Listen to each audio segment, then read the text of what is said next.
Good morning, subscribers, my patrons. It's been a little bit because I had a baby like a week or two ago, and I'm driving to work right now in the winter wonderland, and I am now uploading to some of my classic episodes of Spiral Radio to YouTube, and I'll also be posting them here on Patreon. But this video right now, if you're watching it, that means you're an exclusive subscriber to my Patreon. Drive Time Shaman package, which is $8 a month, and whoever has $8 a month and up subscriptions will receive these videos. Now we have a lot to try to break down and discuss, and I have an upcoming lecture on the spiral of life, DNA. I have a whole bunch of diagrams I've been putting together, and I've been giving you little glimpses. I also have a comic book I'm creating with my good friend from Crescent Moon Comics. Duel's a real good guy, man. He's a hell of a artist, and he channels some kind of psychic energy when he draws. He does tap into something, and it's very interesting what we're both coming up with. And I've been working on this comic, Kids Sleep, off and on since I'm in high school. Basically, I've had these ideas, so over 25 years. If we get a backer or someone to put some money behind this, I really feel it could become movies, animes, all types of stuff. But I wanted to talk about the Elohim, crystalline beings, the 1987 hijack of energy that came to our planet, and how it took 30 years for the Saturn's return to come back around. And now here, at the end of 2017, beginning of 2018, we're feeling the effects and the dark energy that happened this whole past year, 2017, the catastrophic events that became the norm. It's pretty crazy how people can get used to tragedy.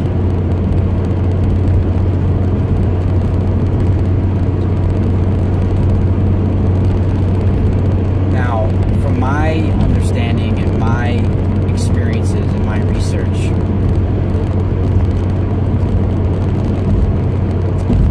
I believe that Saturn was once our sun.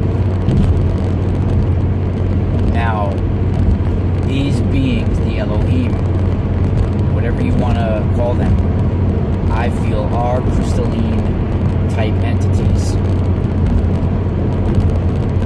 that know how to manipulate matter.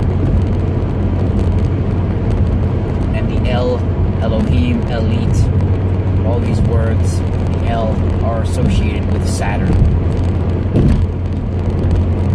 And I feel that Saturn was replaced, once being our sun, it was replaced with a different ultra intelligence machine that is not only a portal, but it's some kind of, I don't want to say computer, but some kind of quantum machine, you know. And when the moon was brought here, and it was brought here, I feel that's when time existed on our planet. And if you go into The Secret Doctrine by Madame Blavatsky, and I'm not saying I'm a follower and believer or have all the same beliefs as Madame Blavatsky, but she was highly intelligent, and her Secret Doctrine and Isis Unveiled books are amazing. And she definitely was tapping into the holographic universe, the Akashic Records. And she talks about the root races. And one race prior to us being just of astral light, not matter. Other races being androgynous before us. And I will do my own breakdown of the root races in my lecture.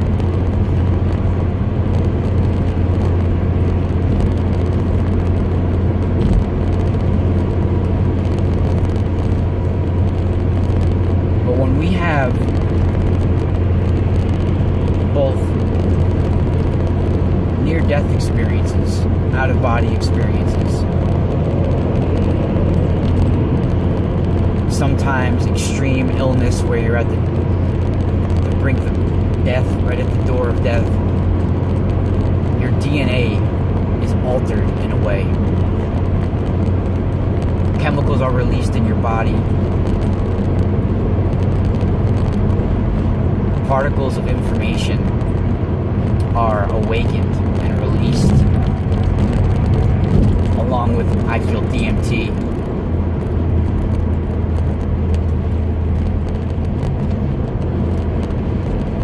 And most people, when they walk away from one of these experiences, and a lot of times during these experiences is when someone receives what I call a shamanistic initiation, where, if you want to say spirits or the holographic world, entities from this holographic world capture your spirit form and take you into the other world. So you're basically captured by spirits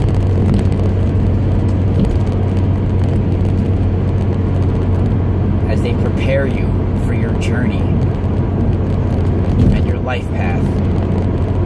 And now if you make it back from this experience with your wits, and you're not like becoming somebody like Rasputin and battling demons out in the open on the street, and you're able to keep your insanity, and you're able to coexist with this information and the new you, then you get transformed into a different being. Your DNA becomes activated, and most times you walk away from this experience with certain abilities and with access to the holographic universe.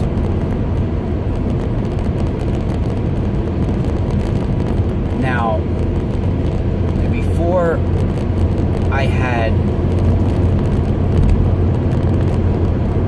my encounter in the Disney Hotel in 1987, I had a near-death experience, which I've talked about before, a little bit before, a month or so before me and my family went to Florida for a vacation from Disney. And this near-death experience, I feel,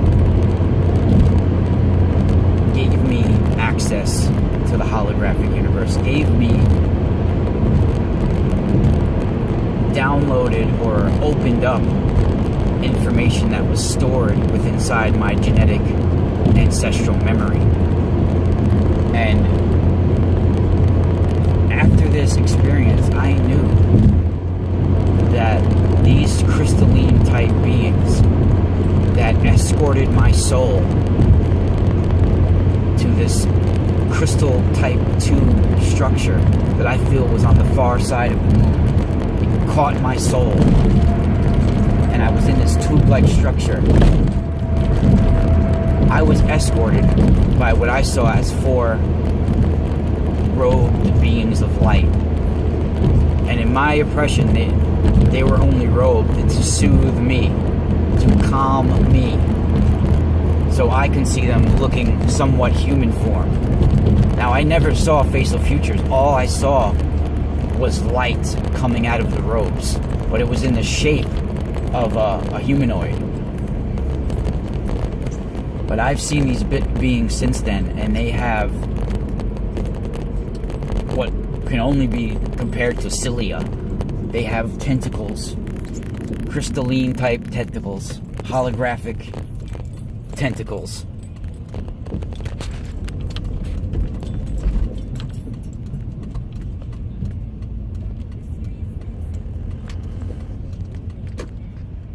Now, like I said, my soul was escorted to this crystal catcher, this sphere that catches souls,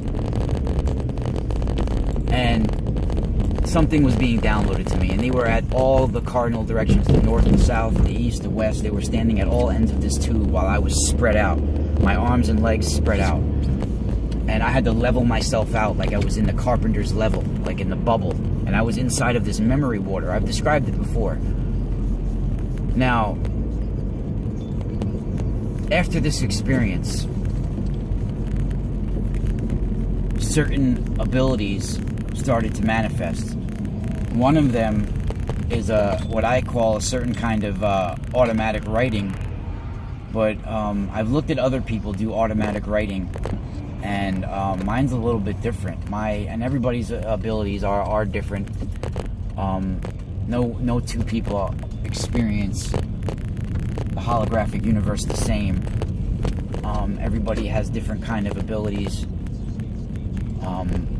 Clairvoyance, clairaudience, you know, there's all different types of way to experience the other world.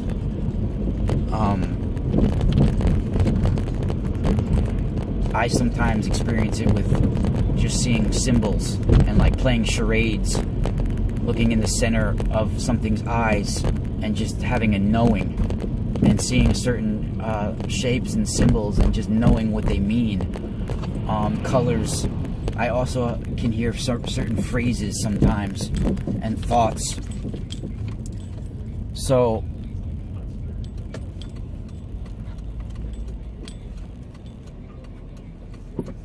when I went to Disney, not only did I have my first reptilian encounter, but it was my first experience with what we call automatic writing. And I might have talked about this on a previous YouTube video. But I don't know how long after it was that I had the reptilian encounter with the Hopi Indian spirit in the hotel room. But it was a couple days after, and I was on the beach in Florida. My parents were there with me, but they weren't like right next to me. I was playing in the sand on the shoreline, and I stood up because I felt the need to just get up. I remember feeling the need to just get up.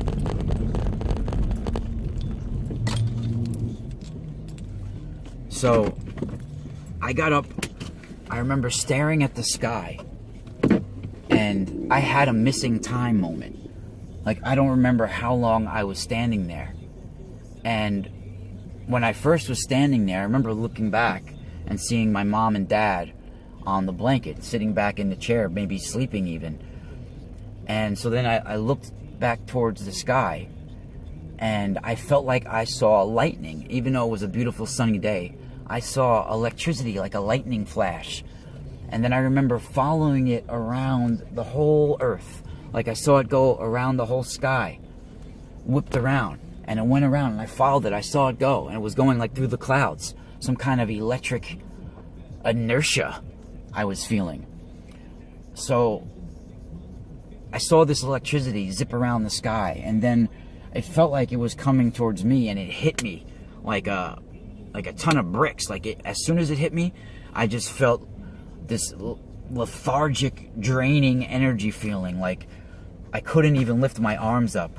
so beat up, so tired. Like, I couldn't even lift my arms up. I remember being, like, so tired. And then the next thing I remember is my mom yelling at me to get up off the ground. And I was sitting Indian style on the beach with a little stick in my hand, and I was doing a figure 8 over and over again, like this, over and over again, a figure 8 over and over again on the beach. And my mom was like, get up, we have to leave. And I remember looking at my mom. She's like, what are you doing over here? Somehow or another, I got a couple 100 feet down the beach, and I was sitting Indian style, going like this with a little stick, making figure 8s on the ground. And as my mom took my hand and like pulled me away, I remember looking back at the ground to what I was doing. And from the figure 8s that I was doing over and over again, a picture of a person was emerging, like a picture. And I could see it looking back. And my mom was pulling me away because she couldn't find me for a little while, and apparently I got lost on the beach. And she was pulling me away because she was all panicky and upset and crying. And that was my first experience, what I call automatic writing. And somehow or another, if I sit there and I draw figure 8s on a page over and over again, something will emerge if I let it. And I'm kind of scared of doing that. And I've done it a few times in my life. And each time, if I do it while I'm doing a reading with someone, some kind of picture will emerge from that person's ancestry or genetic memory or future or somewhere in their timelines. Something will emerge from one of their timelines, an important person, an influential person in their life. So I thought it would be interesting to share that and to understand that there is other planes of existence, and we do exist in the spirit world eternally. So I'm not saying someone should try to do automatic writing. In fact, unless you have experience with energy work or in these type of fields, I wouldn't play games and I wouldn't try any of this. It's like opening up a Ouija board in your mind, opening up a gateway for other entities to feed on your emotions and to tap into your consciousness and invade your psyche. So I would stay far away from doing anything like that. I am going to be having some products for sale. I'm getting special crystals that I'm blessing, and whatever intention that you wanted me to put into the blessing, like if you're looking for a new job, if you're looking for some kind of intention, I will give the blessing and intention. I will also include some kind of strega, personal package with it, something that is very special. And the price range is going to be between $25 and $40 depending on the size of the crystal, and depending on what else I include. But it's going to be a good way to help support my channel and to help humanity at the same time. So I got to go into work because I am running late. I'm here sitting there. But good morning, my Patreons, and thank you for subscribing. We'll see you tonight. I have your email readings ready too. I have to do one more and I will email them out tonight. I've been really busy lately. But thank you for my new subscriber too. I know there's a new one last night. And have a good day. Spiral out.